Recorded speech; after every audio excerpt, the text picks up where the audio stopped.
Vamos a dar la voz al padre doctor Manuel Ruiz Jurado, que vive ahora en Sevilla.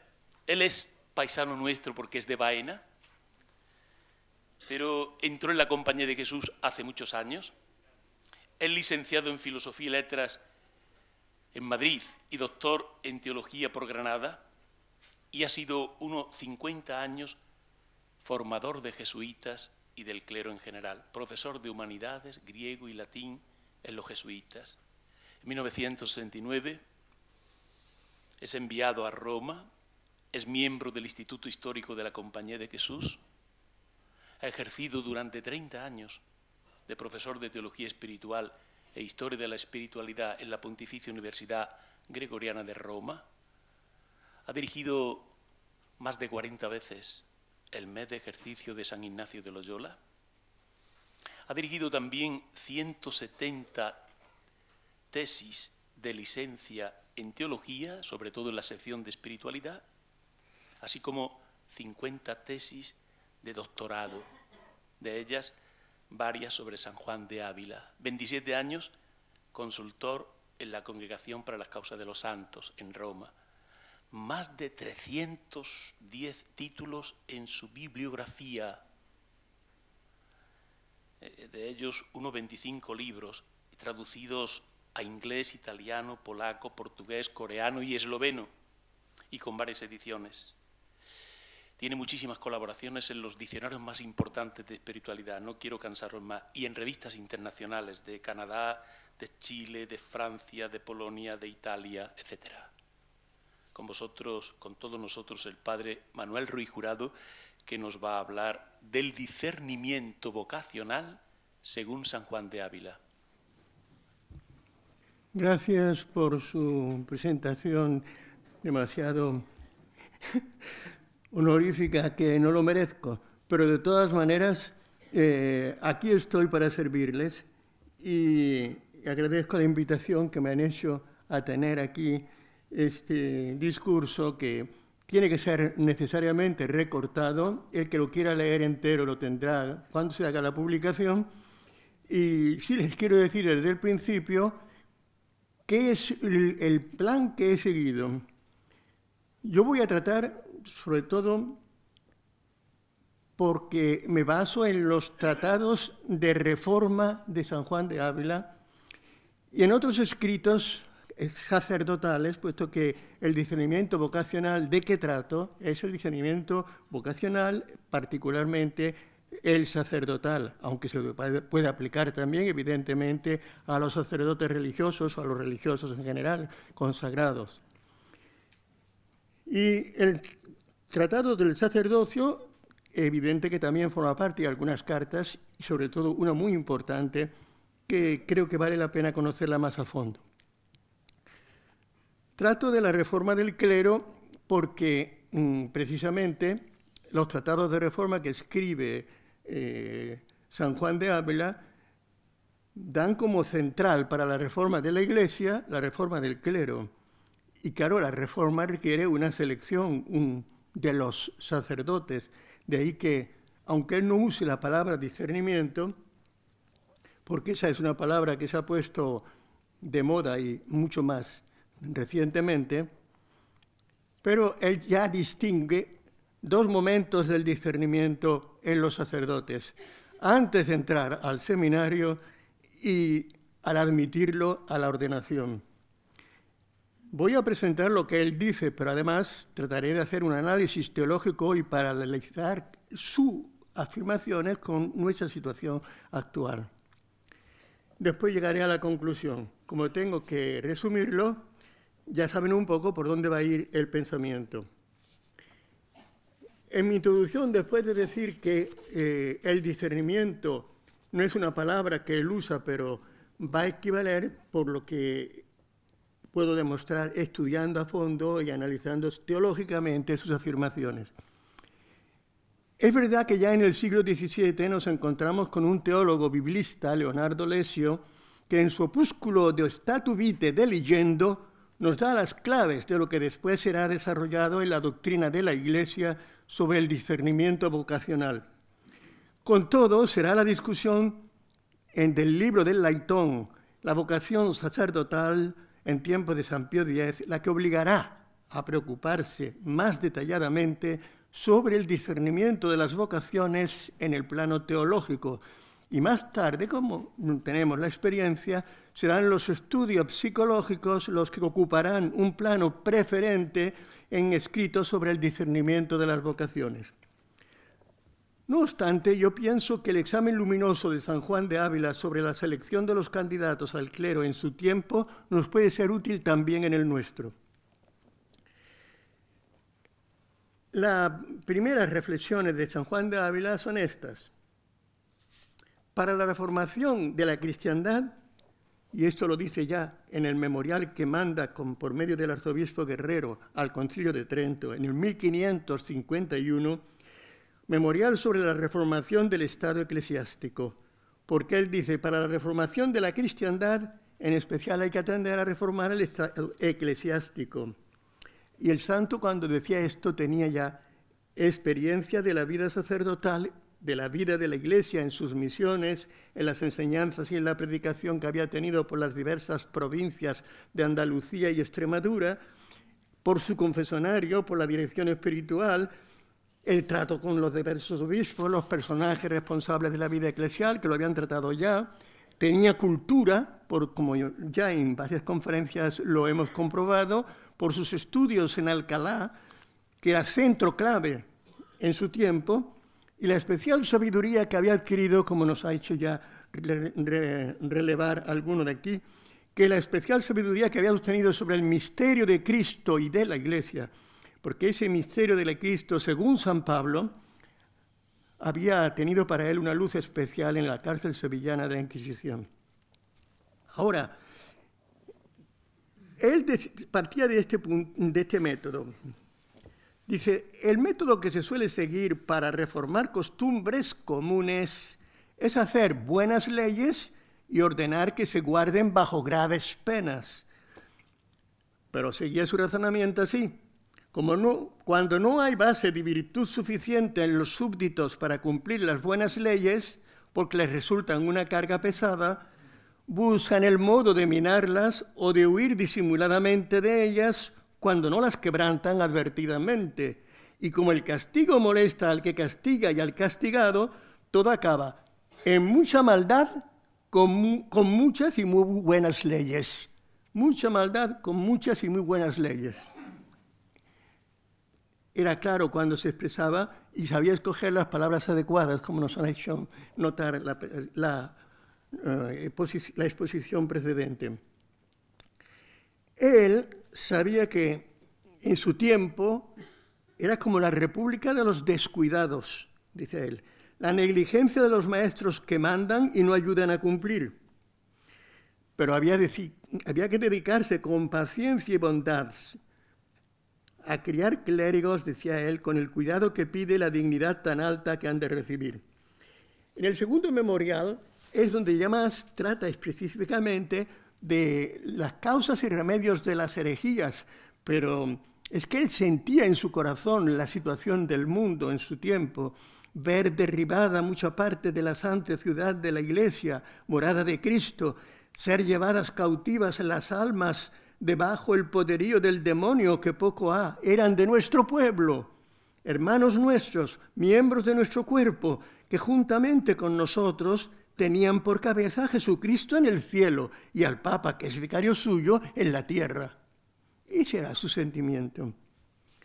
Y al examinar las causas y remedios de las herejías, pues ya lo verán ustedes cuando lo puedan leer, a mí me interesa ir más particularmente a el discernimiento que él decía que era necesario para que hubiera sacerdotes que quisieran realmente cumplir las buenas leyes, porque si no hay disposición para cumplir las buenas leyes, tendremos, como él decía, muchas leyes buenas y muy buenas leyes, pero mucha maldad. Él distinguía dos tipos de discernimiento, como he avanzado ya. El primero, en la entrada del seminario. No paso algunos detalles que son menos importantes, pero voy a los criterios de selección que él daba, son estos. que sea gente, para entrar en el seminario, que sea gente de la cual se entiende que vive Dios en ellos, amigos de virtud, aficionados a las cosas de la Iglesia, con mayúscula, probados en la castidad. A continuación, él expresaba sus ideas de que no interesa que haya de sacarlos de detrás del arado o del oficio donde están, por no haber podido proseguir sus estudios o ni siquiera iniciarlos a causa de su pobreza. Ávila conocía bien la situación de los pueblos y de las diócesis. Por eso podía imaginarse que hay que tener en los pueblos personas fiables del señor obispo que se interesen e informen de los maestros de escuela o de los que los educan para saber quiénes cumplen esas condiciones dichas de índole y de inclinación, porque este era el criterio suyo. Ahora dice, ¿cómo va a ser en esta situación en que está en este tiempo? Es muy difícil encontrar personas mayores o menores de edad que puedan reunir esas condiciones plenamente. Dice, bueno, y ahora esa misma objeción se la pone Juan de Ávila, lo decimos nosotros en nuestro tiempo, y él se la pone en el suyo. No va a dar respuesta fácil para quien piense humanamente. Su respuesta es abrirse a la confianza en Dios por razones de fe. Su afirmación es esta: el mismo Dios que pide que sean sus ministros tales y derramó su sangre por tenerlos, ha puesto su espíritu divino en muchos para poder serlo. Y el parecer que no los hay es porque no los buscan los prelados ministros del Señor, cuyo es este cuidado. Ella estaba hablando en su tiempo. Pero mire, en el congreso celebrado en Roma del 5 al 10 de mayo de 1997 sobre las vocaciones sacerdotales y la vida religiosa en Europa, ponían las dificultades que había para encontrar en la juventud de hoy y decía: la pluralidad de códices de valores que coexisten en la juventud de hoy. Una cultura dominante en los medios de comunicación incapaz de dar sentido trascendente a la vida. Una casi universal actitud de subjetivismo y reivindicación de una libertad que se convierte en arbitrariedad. La lógica interior que predomina hoy, decía este congreso, al mirar hacia el propio futuro, es la de tener una profesión, sistemarse bien económicamente y la satisfacción de sus intereses emotivos y sentimentales. En muchos, el placer inmediato sin ninguna perspectiva de futuro. Pero podemos preguntarnos, ¿es que eso no ha sucedido de alguna manera siempre? Sin embargo, existen también otro tipo de jóvenes hoy, como los que vimos en la reunión reciente de Madrid. Los hay más convencidos que antes de los propios valores que han recibido en una buena educación. También nostálgicos de verdadera libertad, de verdadera paz, de verdadera justicia, de espiritualidad, de voluntariado social. En el fondo, de una búsqueda de valores sólidos y fundantes, de los valores eternos que Cristo propone, aunque a veces no saben dónde encontrarlos. Los hay que tienen fe y quisieran encontrar el sentido de la vida que para ellos desea el Señor. Por eso el documento final de la reunión citada, que es todavía reciente, coincide con la situación y con la actitud de San Juan de Ávila. ¿Qué afirma el documento? El Señor sigue llamando en toda la Iglesia y en todo lugar. Es, por tanto, una llamada a la esperanza. Pero volviendo a los criterios de selección y analizándolos más teológicamente, la primera nota que desea el santo es que viva Dios en ellos, en los que van a entrar en el seminario.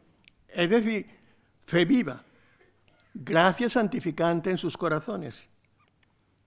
Eso solo no es signo de vocación sacerdotal, porque puede tener otra diversa, pues todos estamos llamados a la santidad, pero es lo primero. Añade que sean amigos de virtud, expresión que ya insinúa buenas compañías y celo por el bien suyo y el de los demás. Y esto es una nota importante, que a veces no se mira en los que disciernen la vocación sacerdotal, aun entre los formadores de los seminarios hoy. aficionado a las cosas de la Iglesia, la otra frase que usaba San Juan de Ávila. Frase que se puede entender con mayor o menor profundidad, pero no basta que presente una piedad, refugio para sus temores o aficiones a la separación de los demás, ni tampoco un simple reconocimiento del valor de la Iglesia, sino afición a los intereses de la Iglesia con mayúscula, no simplemente al templo de su pueblo o a la iglesia de su pueblo. Ahí se insinúa el verdadero celo apostólico. Y añade, y probados en la castidad. Cuando dice probados, significa experiencia de vida. Quizás también con tentaciones, pero garantía de haberlas vencido. El santo doctor sabía que en su tiempo había mozos que se criaban para la iglesia, no por haber sido llamados de Dios ni de sus prelados, sino porque los deputaban sus padres para la iglesia o después a títulos de capellanías para su linaje. Otros, para tener que comer, habían escogido el estado eclesiástico, estando habituados a perniciosa libertad, como dice él, habiendo crecido sin maestros ni recogimiento virtuoso, con las pasiones de la edad y en medio de ocasiones del mundo, no conociendo otra ley sino sus malas concupiscencias. Y se preguntaba, ¿qué se puede esperar de tan malas raíces, sino los amargos frutos que vemos y oímos, que hacen llorar a la Santa Madre Iglesia y ser infamado el nombre de cristiano acerca de la infidelidad, es decir, de los no creyentes? Luego pedía que se entregaran, claro, a maestros que fueran capaces de formarlos. Él dice, con la gracia del Señor y con el cuidado del obispo salgan hábiles para ser abogados por el pueblo ante Dios. Los formadores tendrían que ser maestros y edificadores de ánima, maestros y edificadores de las almas. Y él era partidario de que hubiese dos tipos de colegios superiores, uno para formar confesores y pastores, curas de almas, y otro para predicadores. Bueno, esto me lo voy a saltar porque no tiene tanta aplicación hoy, pero tiene consideraciones excelentes sobre cada uno de cómo debe formarse y la importancia que tiene. Y en una no es que tenga menos importancia la una que la otra de por sí. Pero se trata del segundo momento de la discreción, del discernimiento. La admisión al clericato. Ya en 1551 había propuesto como primera medida a tomar para remediar el estado presente, dificultar la entrada. Aquel solo que quiere tener a Dios pro parte, es decir, como su herencia, así lo dice él, porque ese se ha admitido como clérigo, pues tiene la verdad del nombre. ¿Cuál es el nombre? Pues clerus, que en griego pues es la parte de la herencia que le corresponde. Pues que tenga como parte de su herencia Dios. Este se ha admitido como clérigo, pues tiene la verdad del nombre. Y el que esto no pretende, entra por pardales y no por legítima puerta. Y por esto ladrón es, que tomó el ajeno oficio en daño suyo y de muchos. Ávila es claro, decidido. Nuestra reflexión es que lo que está diciendo es que no bastan las cualidades y la ciencia, sino que es necesaria la recta intención, un signo de que Dios lo llama. Porque desear tener por herencia solo a Dios es don de Dios, no es algo meramente humano. ¿En qué pensaba San Juan de Ávila cuando escribía esta exigencia? Lo dice él mismo. Sabe que hay muchos que hasta procuran alcanzar bulas para ser clérigos y obtener prebendas, porque sus pensamientos e intención están puestos en la soberbia de vida y la codicia de los ojos, sintiendo de lo que es llamado reino de Dios como si fuera reino del mundo. Este lenguaje parecerá, y estas ideas que no tienen nada que ver con lo que tenemos hoy, pero ante la falta del clero, ¿no nace la tentación de admitir con más facilidad, de no exigir tanto, dada la cultura y costumbres de nuestro tiempo? San Juan de Ávila no quiere en ningún modo aligerar la calidad para aumentar la cantidad del clero. Su carta 7 está dirigida a un mancebo que le pidió consejo para ser sacerdote.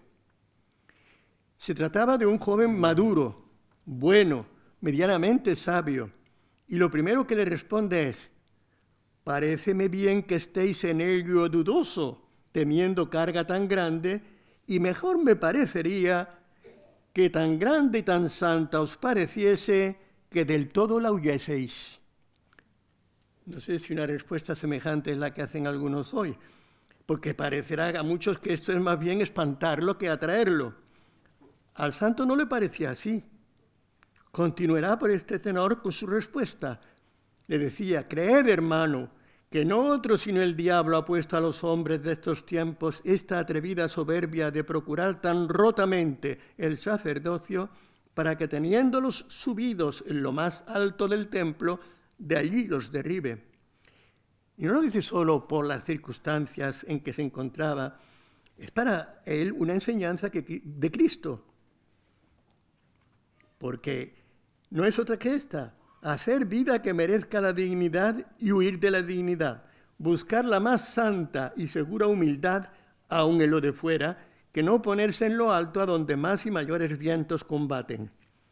Para discernir esta vocación adulta, cree ante todo necesario que esta persona madura tenga conciencia de lo que es ser sacerdote, según el plan de Dios. No es esconder la dificultad para que así se le conquiste para el clero. No, lo que le aconseja, si quiere agradar a Dios y permanecer en su santo servicio, es que tenga conciencia de lo que quiere en realidad. Leo el texto de San Juan de Ávila. Esto es lo que siento del sacerdocio, al cual querría más que reverenciaseis desde lejos, que no abrazaseis desde cerca, y que quisieseis más esta dignidad por señora que por esposa. Y si algo hubiéredes de hacer, sea tomar grado de epístola, subdiácono, de entonces, y después de 2 o 3 años de evangelio, diácono. Y quedaos allí si no hubiere algunas grandes conjeturas del Espíritu Santo, que es Dios servido de levantaros a tal grado más alto. Y estáis muy bien donde estáis, sin blanca de renta, mucho mejor que en Roma, con cuanto tiene el que os convida con ella, porque habría algún amigo suyo bienhechor que quería llevarlo a Roma y le convidaba con esa renta. El santo doctor de la Iglesia sabía lo que era el sacerdocio y lo amaba con sublime fervor. Por eso insistía en que entraran en él llamados, no ingeridos.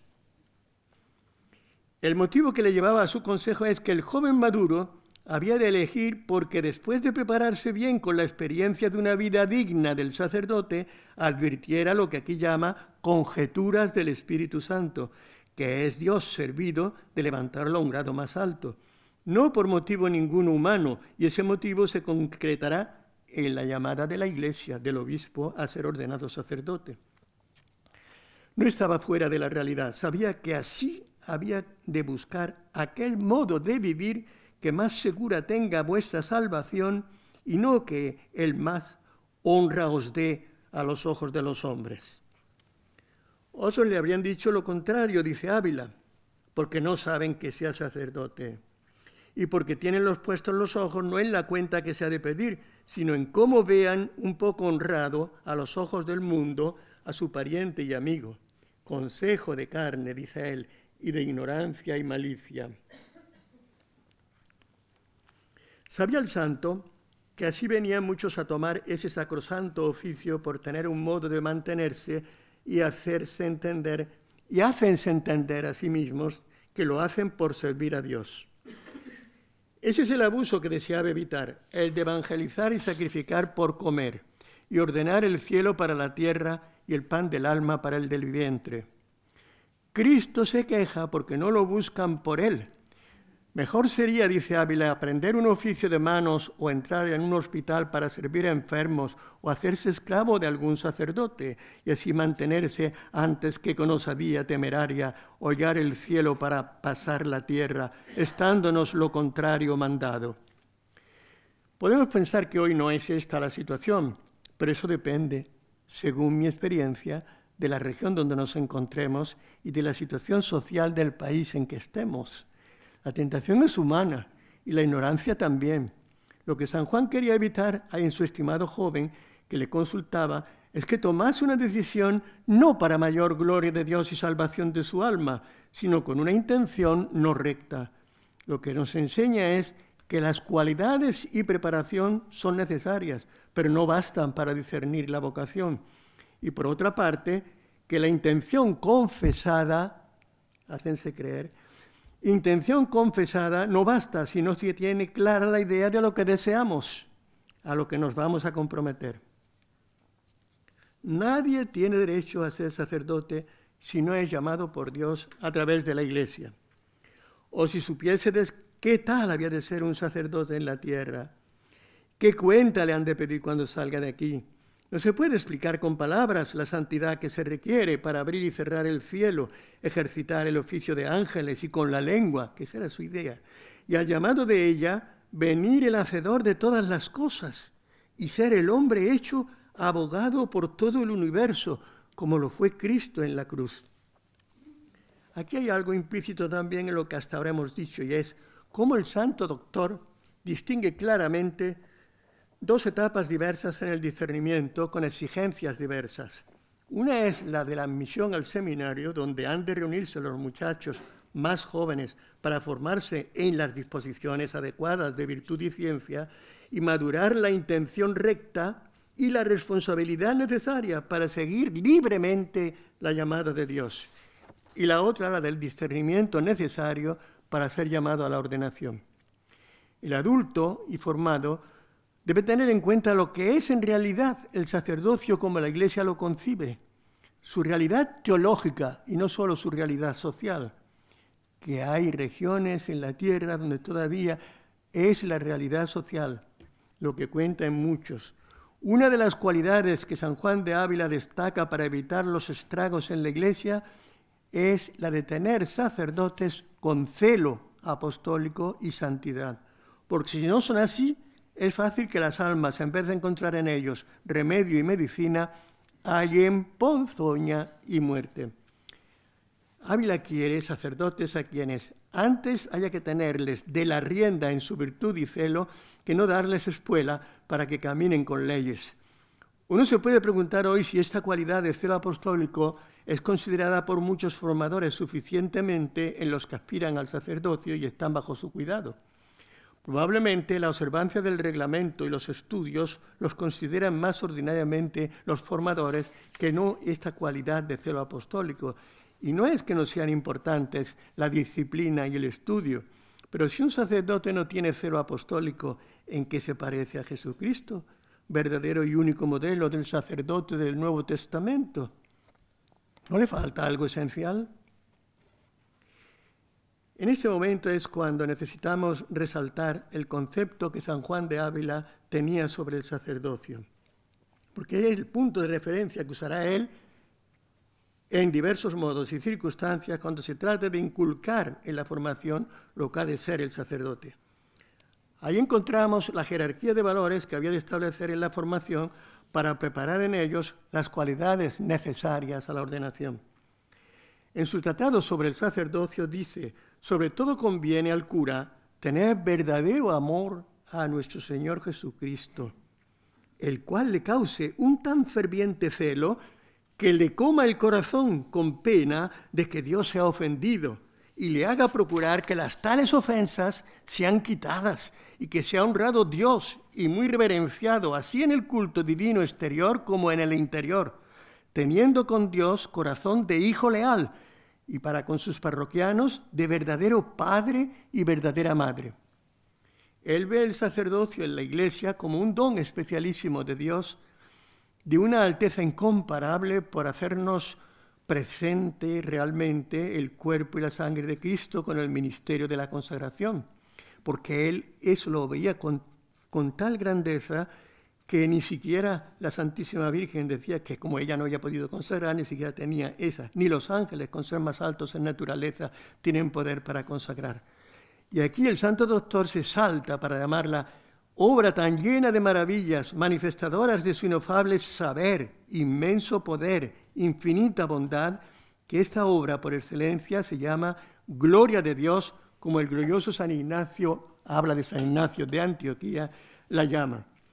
Y como el verdadero sacerdote trae a Cristo al altar del sacrificio, ofrece al Padre la mediación necesaria para la salvación del mundo, para el perdón de los pecados por los vivos y por los difuntos. Es, por tanto, continuación en la tierra de la obra de Cristo. Ha sido elegido entre todos para la alabanza, el trato familiar y el servicio divino de ganar nuestras almas y la de muchos. Si ha de vivir lo que hace, tiene que sentirse llamado a amansar a Dios con la oración y el sacrificio. A amansar a Dios con la oración y el sacrificio. ¿Y cómo podrá hacerlo con sinceridad si no le arde en el corazón el celo apostólico? Por eso podía desear el Santo Doctor que hubiese en la Iglesia corazones de madre en los sacerdotes que amargamente llorasen de ver muertos a sus hijos espirituales. No concibía al sacerdote sino como un hombre de oración. A los sacerdotes digo que han de tener un trato muy familiar con Dios, un admitirlos Dios a su conversación como amigos suyos. Esta es gracia gratis data, don muy principal. Eso es lo que él llama oración con eficaz, que es diferente cosa el admitir un rey a uno que le pida una vez lo que ha de menester y que sea otro tan su amigo que le admita su familiaridad y conversación, que es negocio y trato de amigos. Y se apoya para esta afirmación en la Regula Pastoralis de San Gregorio Magno, parte primera, capítulo 10. Porque, dice él, ha de tener experiencia ya que le da Dios orejas para sus necesidades y las de sus súbditos. Para no prolongarme más allá de lo que tengo como tiempo, he querido conservar con toda su plasticidad y eficacia el lenguaje de nuestro Santo Doctor al exponer los criterios de selección que él consideraba necesarios para la reforma del clero de su tiempo, porque no quería perder su excepcional valor. Pero he tratado también de aplicar el análisis teológico a estas expresiones tan significativas, lúcidas, profundas, lo cual me ha llevado a concluir que esas expresiones contienen el mismo valor teológico de lo que hoy conocemos como discernimiento espiritual de las vocaciones sacerdotales. La síntesis cerrada de la necesidad de cualidades y recta intención, el presupuesto irrenunciable de la conciencia sobre la naturaleza y misión del sacerdocio como lo desea y quiere la Iglesia, los dos modos convergentes en que se expresa la llamada de Dios, la interior del espíritu y la exterior de la jerarquía, como enseñó Pablo VI cuando se discutía en el Concilio Vaticano II sobre el fomento de las vocaciones sacerdotales. Hemos podido examinar también el doble discernimiento necesario de los candidatos, el primero para admitirlos al seminario y el otro antes de la ordenación. La necesidad de considerar ante todo como cualidades necesarias la virtud y el celo apostólico. Amor sobrenatural semejante al de Cristo que se interesa por la gloria de Dios y la salvación de las almas. Primero, ante todo, porque la suya va a tomar eso porque el Señor lo llama, no porque si quiere ingerir en lo que no le llama. Con verdadero sentido de lo que es teológicamente la Iglesia, que es una misión mediadora de la Iglesia. Y esa misión es la del sacerdocio, que es la misión de Cristo, sumo y eterno sacerdote, y el único del que depende todo nuestro sacerdocio, que es por analogía el suyo. Y la precaución necesaria de no atender solo a la intención confesada del candidato, con la que a veces se engaña a sí mismo, sino la que se ha demostrado por la experiencia, que confirmará quién ha escogido a solo Dios por herencia para ser verdaderamente clérigo. Lo que hoy diríamos, una afectividad y orientación vital, centrada plenamente en la amistad íntima con Cristo y en los intereses de su reino. En resumen, para San Juan de Ávila, el verdadero protagonista del discernimiento vocacional y de la formación y maduración de la vocación es el Espíritu Santo. Él va asimilando al que ha llamado a que cada vez su figura sea la del corazón del buen pastor, y ha de ser tenido en cuenta por cada uno, ante todo para reconocer su propia vocación en la Iglesia y también para quienes le hayan de ayudar a descubrirla y animarle a seguirla. Con esto basta.